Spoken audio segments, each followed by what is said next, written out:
On Newsnight, collation of domestic election observers, CODEO, call for a rerun of parliamentary elections for Dome-Kwabenya and Ablekuma North constituencies to deal with the outstanding issues delaying the declaration of results. What might happen is that if the EC gets to a point where they might not be able to get anything and the two parties also not agreeing, then probably there have to be a rerun for these constituencies. In education, the West African Examination Council is casting doubts on its ability to meet the 29th December deadline announced by Minister for Education for the release of the 2024 WASSCE results, citing significant number of its machines breaking down. If monies are made available for us to be able to get the machines fixed, we'll recall all staff and then all hands on deck. We are sure we'll be able to meet that deadline. But for now, I doubt if we can make it. And as we look forward to a new year, drivers are equally looking up to the commencement of the 2025 vehicle registration process. The Driver and Vehicle Licensing Authority is cautioning the public against engaging in unauthorized agents, popularly known as Goro Boys. What we are saying is that there's risks in that. If they are not careful, people will swindle them with all the toils that they have gone through.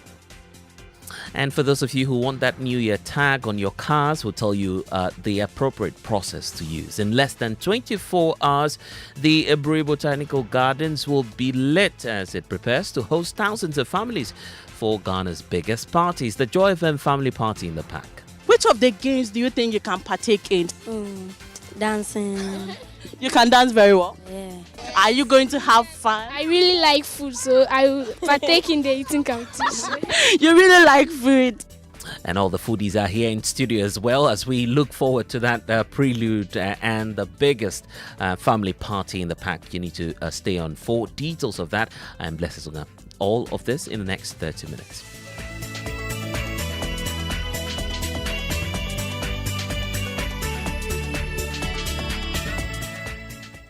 And we're starting off with some politics because the Coalition of Domestic Election Observers, CODEO, is tonight calling for a rerun of the parliamentary elections for Dome-Kwabenya and also Ablekuma North constituencies. The results of these two constituencies is still on hold, almost 20 days after the December 7 polls, as the Electoral Commission and now the initial declaration insisting that the pink sheets from all of these polling stations must first be recollated. The Electoral Commission, at an emergency IPAC meeting last night, reached out to the political parties to assist with pink sheets of these three outstanding polling stations in the case of Dome-Kwabenya. And for Ablekuma North, it's got to do with 37 outstanding pink sheets. First, listen to the Director of Elections for the New Patriotic Party and Deputy Director for Elections for the NDC, Dr. Rashid Tanko Computer, reacting to the EC's request. In the same way as Ablekuma North, the EC mentioned to us that there are 37 polling stations that they are not able to trace the pink sheet. The same way as was Dome-Kwabenya was attacked, the coalition center at Ablekuma North was also attacked. And so the EC has asked parties to furnish them with the data we have by Friday, so we still interrogate. So that's what has happened today. Will you compromise to accept their scanned copy to make up the final? We will not accept any scanned copy in this process. We will not. Why? We are clearly, that cannot be the case. Anybody can see this is an era of technology. I have a background in software manipulations. You can easily design. But if you don't have any and they have scanned copies, are you not ready to compromise? Why will you take scanned copies? I say somebody can sit in his office and design it. It's a matter of designing it and put it and say I have scanned copy. Where is the original? What decision do you expect the EC to take on that? Well, on Friday? If we cannot all get the originals, that is the carbon copies, hard copies. Your guess is as we have to go for a rerun. It's a simple. The reaction of the two main political parties to the outstanding constituencies, but the domestic election observers, CODEO, are asking the Electoral Commission to consider rerunning the elections in the two constituencies. Listen to Albert Kofi Ahing, who's national coordinator for CODEO. In the case of the other one, which is the Dome-Kwabenya, I think they have a similar problem as well. I did a small research by contacting my people, if they could also, be able to produce something by way of record. And unfortunately, the lady who was sent there had to run away because of the problem that, existed there. So what might happen is that if the EC gets to a point where they might not be able to get anything and the two parties are also not agreeing, then probably there has to be a rerun for these constituencies. The EC is supposed to have their copies. But for example, if the EC's copy, like what happened? If there was a pandemonium, there was an attack or something, and the whole place, like, I'm told some ballot boxes have been ransacked and burned. If they had these copies in there, normally the EC would want to put the results in a tamper-proof evident envelope. So in the melee, in the case of maybe those areas where there was pandemonium, the EC might lose them. What do we do? If they have it, fine, there's no problem. But if they don't have it, then I'm afraid they might have to resort to a rerun of that election. So that's the call from the domestic election observers. Joy News, your election headquarters, will be looking forward to Friday, where the Electoral Commission says it will make a final pronouncement on this matter. Also, there is the expectation that a High Court here in Accra will make a pronouncement on the case brought before it by the opposition National Democratic Congress on results and recollation of these outstanding areas. We'll bring you all of the updates in our subsequent bulletins. But now let's focus on education, because the West African Examination Council is casting doubts on its ability to meet the 29th December deadline announced by Minister for Education, Dr. Yao Osei-Edochim, for the release of the 2024 WASSCE results. Now, hundreds of thousands of students who took the examination and their parents are worried about the delay, as they are unable to take any further step in their education until the results are released. Yesterday, the sector minister himself gave assurances that the results will be ready by the 29th of this month.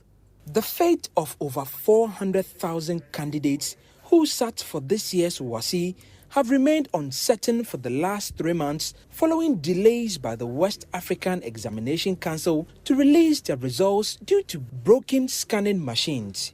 Their inability to fix it was blamed on government's indebtedness to the council to the tune of 118 million cedis. Following a 25 million cedis payment from the Education Ministry last Friday, WAEC deployed a skeleton team to expedite marking of the scripts. Public Affairs Director of WAEC, John Kapi, yesterday told Joy News technicians are working tirelessly to fix the machines, paving way for the marking of the papers. Well, they have indicated that they would need to procure some replaceable parts, and then also there will be some extensive work. Some of them have been written off. Some of the scanners have been written off. Education Minister Dr. Yao Osei-Edochim visited WAEC to observe the status of the process.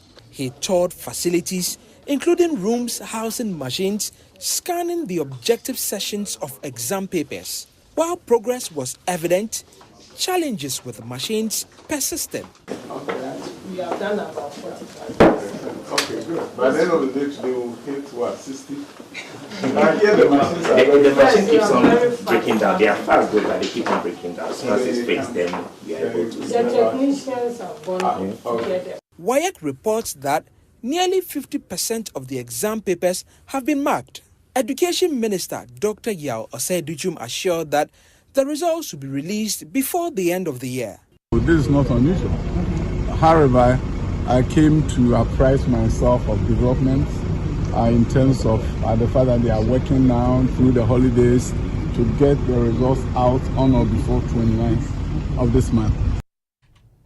Michael Nia-Shale's report giving us a wrap of the tour by the Education Minister at the headquarters of WAEC, but the Public Relations Officer for the West Africa Examination Council, John Kapi, says the state of the machinery may not allow them to complete the existing workload.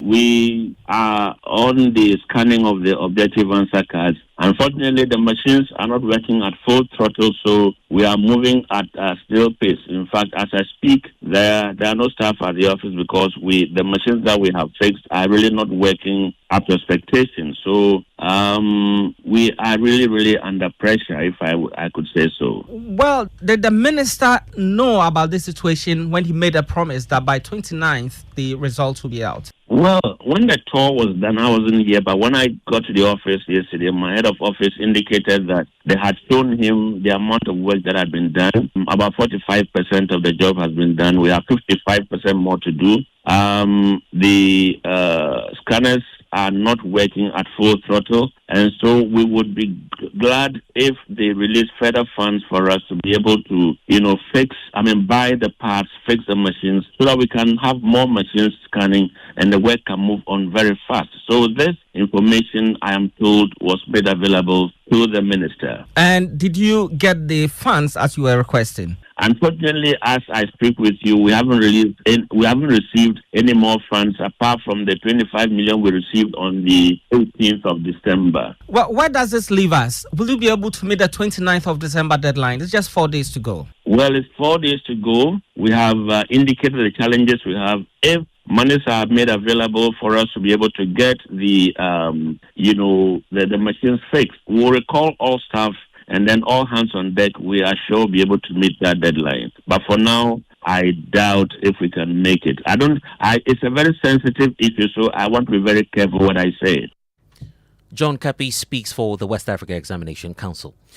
The Minister for Works and Housing, CODEO, is asking Qualm LMI, the new private developers for government Saglami housing project, to strictly comply with the building codes and also safety standards at the site. His call is coming at a time when Tuesday's fire destroyed some 2 40-foot containers filled with building materials at the site. While the main housing structures remain unaffected, the minister emphasized the need for strict safety protocols to safeguard public property as the company works to revive the struggling project. We'll hear from the minister shortly. First, though, I want you to hear an eyewitness, Gabriel Kwaveno, explaining to Joy News what led to yesterday's fire. Yesterday, before the fire got burnt the whole place, there were guys who were weeding here. After weeding, they decided to gather the bushes and burn them. So after burning them, they left, forgetting that they've left some of the fire unquenched. So they left. Later, I was passing by doing my patrols, and I've seen the fire burning here. And I said, no, this is part of my zone. Let me come and check what's going on. So when I arrived, immediately I arrived, I've seen the fire increasing until I rushed here. I traced where the smoke is coming from, and I rushed here, and I've seen that we have pipes, cables that have been packed here. So a lot of them got burnt. And the managing director of Kwame itself has been addressing the press on this matter. Kofi Adabo Ofori, who's the managing director of the company, says give assurances that the disaster would not disrupt operations at the site. Yeah, in terms of the materials, it's not going to be reused, but the shed, yes, indeed, we are going to have to rehabilitate it and also use that shed because it's going to be very essential to the work that we do. But apart from that, the material is not going to be of any cost to us because they've been expended and we would have disposed them of if we had started. So there's not going to be any burning. I think as I queried the supervisor, he indeed told the laborers not to burn, but some workers are very deviant. We'll take actions about that. But we don't have any works to do that will need any burning. What we are doing necessarily now is a lot of earth moving equipment working, and that will not cause any fires. And there's a word from the Minister for Works and Housing, who led a team on site today, strongly urging for strict compliance to building codes and safety standards. They have to do their work in accordance with the building code and the safety standards to ensure that nothing untoward happens.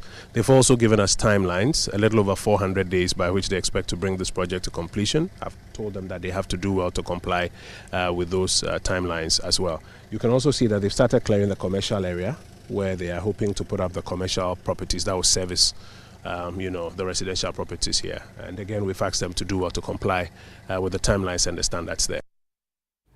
And that's the Minister for Works and Housing, CODEO Nkrumah. So what's the status of the, controlling the inferno now to speak on site? Joining us now is Alex Kinati, who speaks for the Ghana National Fire Service. Thank you, sir, for joining us. You've been providing updates on, the initial investigations pointing to, the cause of this fire. Do we publicly now know, has it been released from your end as to what may have led to this inferno?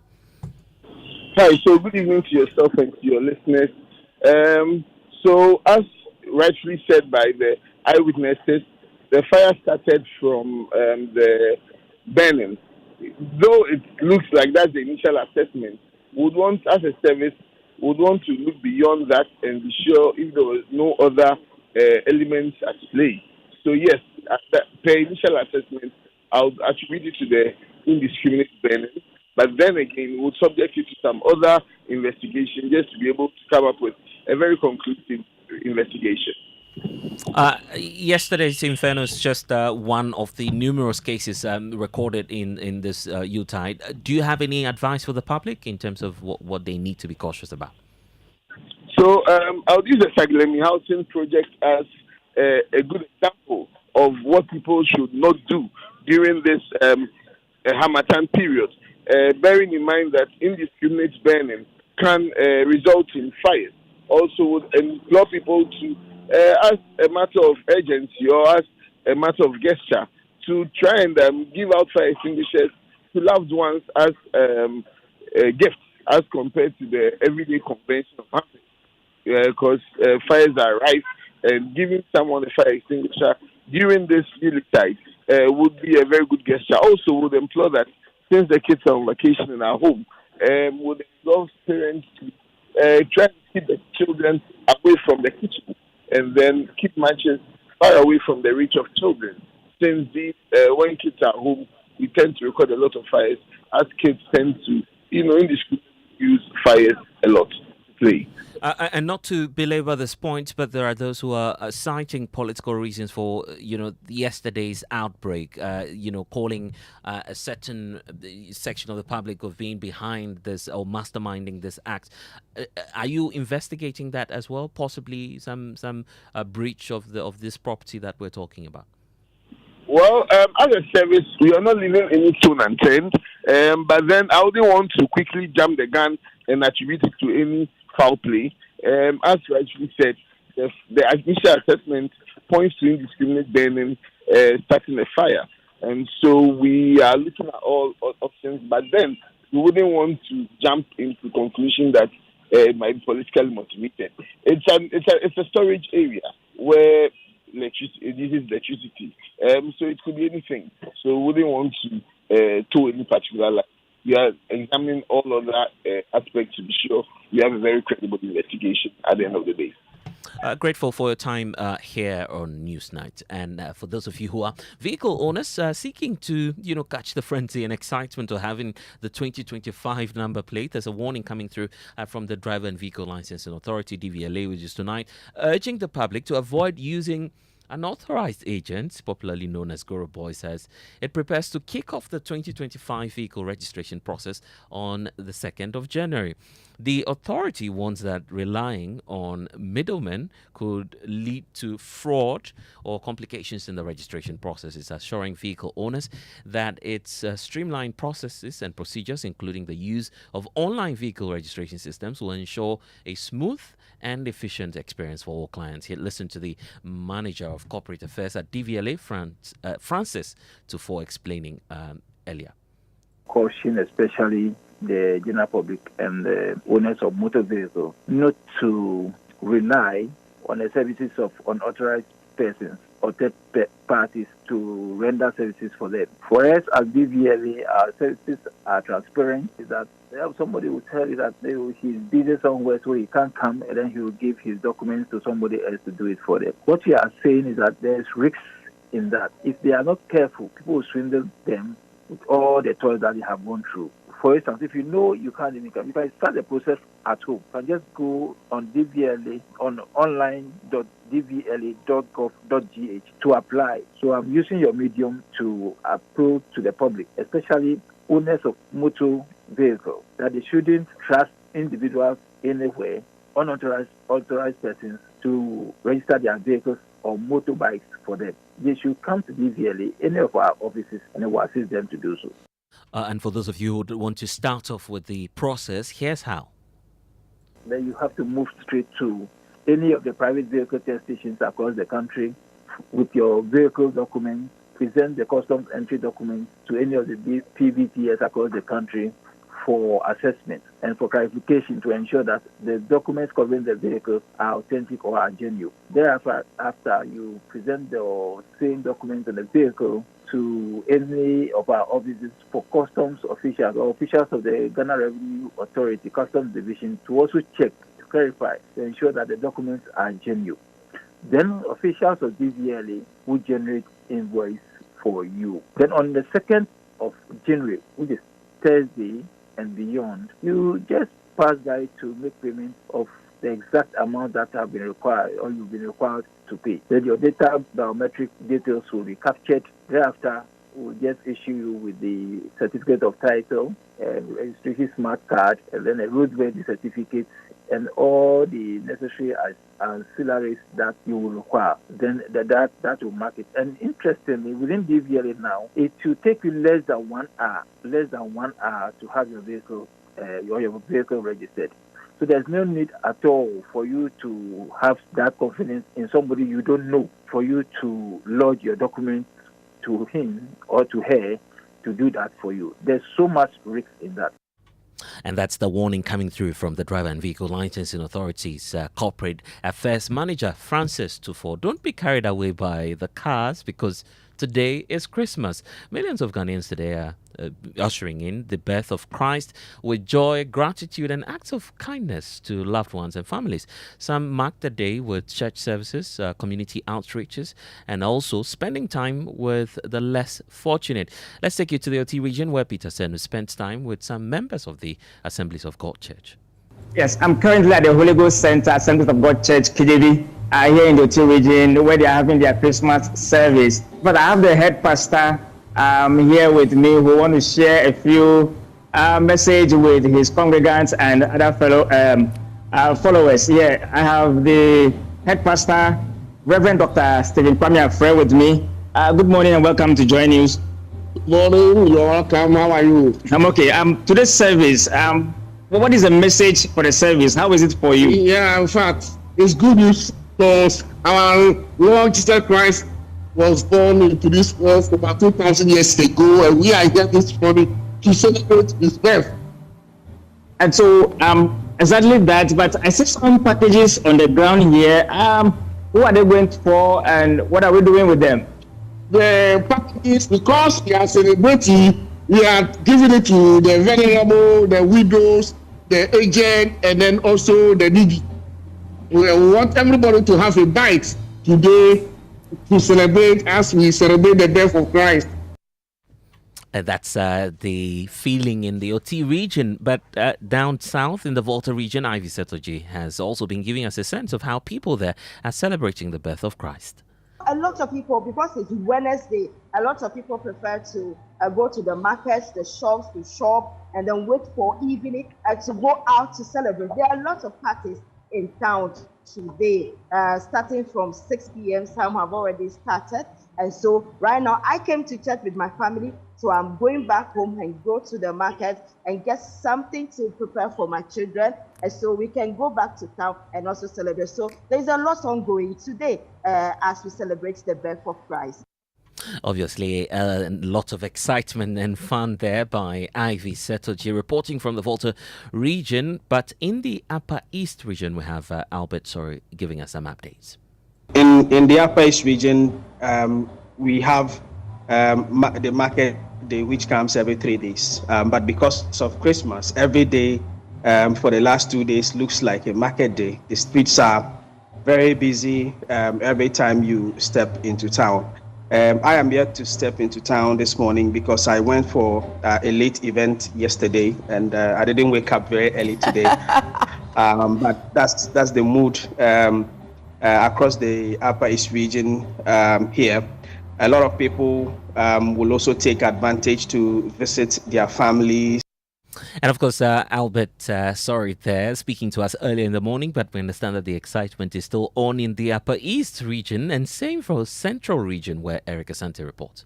I find myself here at the Ghana Secondary Technical School, one at the converging point for one of the groups known as Supreme. Supreme! Supreme! Supreme! And I have this gentleman, he has traveled all the way from the USA just to come and celebrate Christmas here in Takoradi. What motivated you? Hey, these guys have a lot of energy here, and this is the oil city, so we want to have fun and enjoy. So were you here last year? No, we were here 3 years ago. So what are you expecting? I'm expecting fun and excitement, and to make sure that people know that we love Supreme, love Takoradi. So how different is Supreme from the various groups? Well, I think Supreme is very classy, and I love that for them. And their uniform is very, very powerful. Of course, that's the heartbeat of Christmas here in Ghana, the Western region, where Eric Asante is catching all of the fun, with the diaspora also catching some fun there in the Western region. But we're doing all of this as a prelude to what's about to happen in the next 24 hours, because the Tranquil Ebri Botanical Gardens will transform into the festive haven for thousands of families celebrating Christmas at the Joy FM Family Party in the Park, which is happening tomorrow, December the 26th. Of course, the Joy FM Family Party in the Park promises to be a very memorable Christmas celebration amidst the lush greenery of Buri Botanical Gardens. Preparations are well underway, with cleaners ensuring a healthy environment for tomorrow's festive activity. Semefa Rejoice has more from the park. We have less than 48 hours to the Joy FM Family Party in the Park, right here in the Ebri Botanical Garden. Where I am standing is the lawn where the party will be taking place. I have some kids. let me interact with them. Hi, how are you doing? Right, so we have a party here on Thursday. You came here with Daddy to survey the place, see how it's going. Are you coming here? Yes, please. It will be very exciting, I think so. And what about you? Okay, so you tell me, which of the games do you think you can partake in? Singing, dancing, eating competition? Which one would you do? Dancing. You can dance very well? Yeah. Okay, so mommy and daddy said they'll be bringing you guys here on Thursday. Are you ready? Yes. Are you going to have fun? I really like food, so I will partake in the eating competition. You really like food, so you'll be taking... what about you? You tell me. Me, dancing competition. So be expecting you guys on Thursday. And of course, Semefa Rejoice, they're interacting with elated children who are looking forward to what's about to happen at the Ebri Botanical Gardens. Tomorrow, you also have the opportunity to be a part of it. Just walk over now to the front desk of Joy FM and get all of the information you need ahead of tomorrow's festive activities, the Joy FM Family Party in the Park. You want to be a part of that, and don't forget to get your ticket for a family of 6, I believe. You can get all of the information once you walk up here to Joy FM, but the excitement is also in the air for many parents, many expectant mothers who are indeed living the spirit of Christmas, especially in a very heartwarming way. At least 12 babies, we understand, have been delivered today on Christmas Day in some parts of Accra. As we speak, the Ridge Hospital specifically, bringing some immense joy to the families and also hospital staff. So MFR Deti was there and has a wrap of activities. I'm going to be talking to the first new mother that I'm lucky to talk to, beaming with smiles. Nancy, Merry Christmas and congratulations. Thank you very much. It's Christmas Day and I know that you have exerted a lot of energy, but tell me the excitement about the newborn baby. Of course, this is my second born, so I'm very excited. What were we lucky with, a girl or a boy? A girl. A girl. I assume that it's Nanekia for now, but do you have a name already? No, for now, no. I mean, prior to Christmas Day like this, did you ever anticipate that you have a baby on 25th December? Oh, no. Another mother here. Congratulations and Merry Christmas to you. Merry Christmas to you too. Tell me your name. Gifty Godwin. Oh, Gifty. Congratulations. Do we have... Look, she's so cute. Is it a baby boy or a girl? Baby girl. Tell me, did you anticipate that you'd have a child today, 25th December? Yes. Did you plan it? Yes, I planned it. Oh, tell me about it. What's special about the day? Why did you want to have the child today? I've been dreaming for me to give birth to a baby on the Christmas day. So I just planned it and it works out. All right, let's talk to the midwife in charge here. Rose, it's good to talk to you. Merry Christmas. Nice talking to you too. Many happy returns. Is this something that's common that you have new mothers on Christmas Day? On most cases, we usually have mothers giving birth all throughout from 12 a.m. till the day is over. So we are likely to have more mothers coming in, and we are expecting to have more 25th babies. So far, we have done about 8 cases this morning already, including those who passed through the night. So in total, about 12. And more ongoing? Yes, more ongoing. Theatre is currently busy and we are expecting more to come. Interesting. The 12 Apostles already out. We're expecting some more at the Ridge Hospital. I'm sure it's the case for many health facilities across the country. A lot of planning and plotting going on. Kofi Hayford will be continuing that on your radio later on as we continue to do the maths. But of course, lots of excitement in the air. And congratulations to all of these new parents. I wish you the very best. And Merry Christmas to all of you. Cheerful and joyful listeners. My name is Blessed Sogah. Log on to myjoyonline.com. More stories there for you. Enjoy.